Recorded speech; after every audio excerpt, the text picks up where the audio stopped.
Do you ever feel like you're just going in circles? Lord knows I do.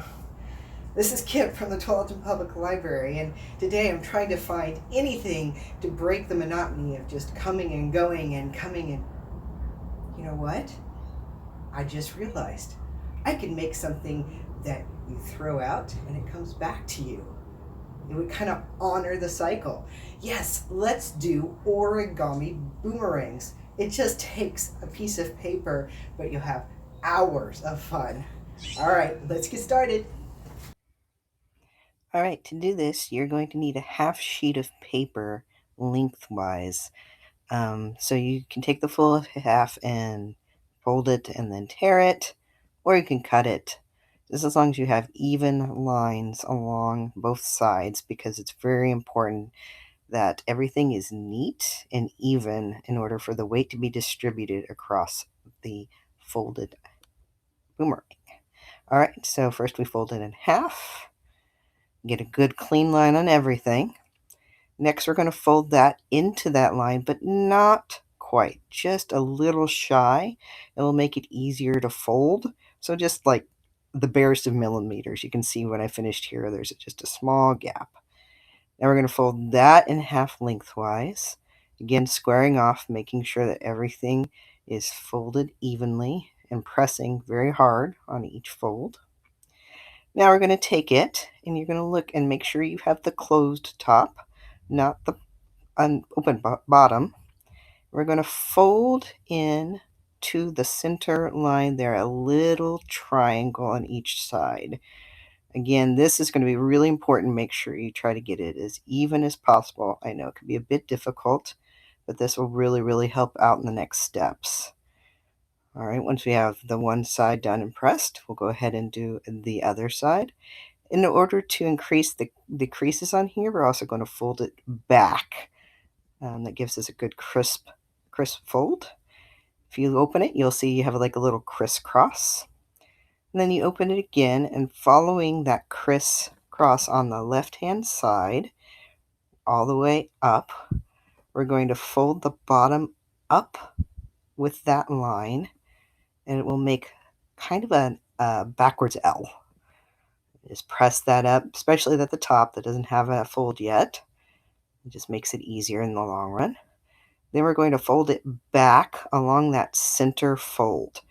And this, if you do it correctly, you'll fold it up and you will see this forward L shape with like a little cutout in the bottom left-hand corner. So now we're going to want to fold in. We're going to do the top part first. We're going to fold it into the center. And this can be a little futzy, but it should just pop right into the corner there if your folds are correct. Mine was a little off, so I had to fiddle with it a little bit. But you'll see it actually is a lot easier than it looks.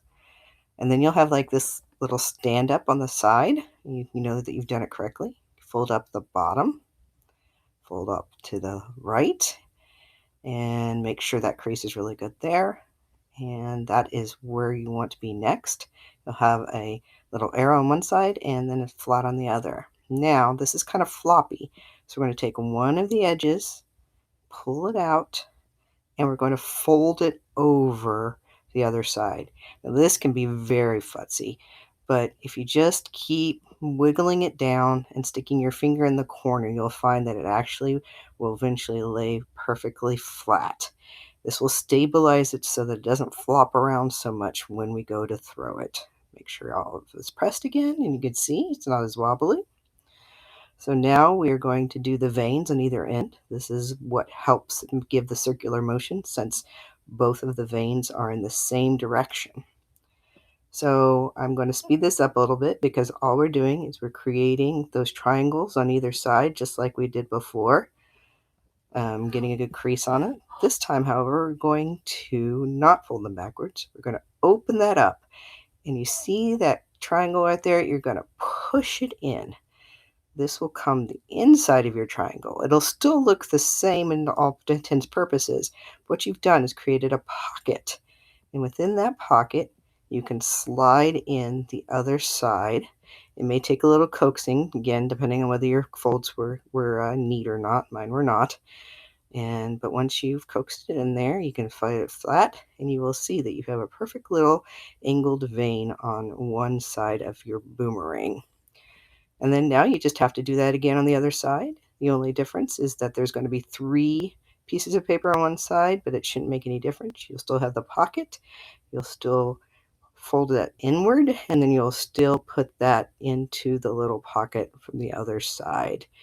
You can see I had to fiddle mine a little bit since it was off. Again, make sure it's pressed evenly, and there you go. That is really all there is to the boomerang. Now, if I went too fast, you can pause.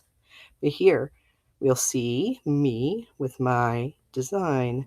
I wanted to throw things out there that I found that if I take them out to the world, they came back to me.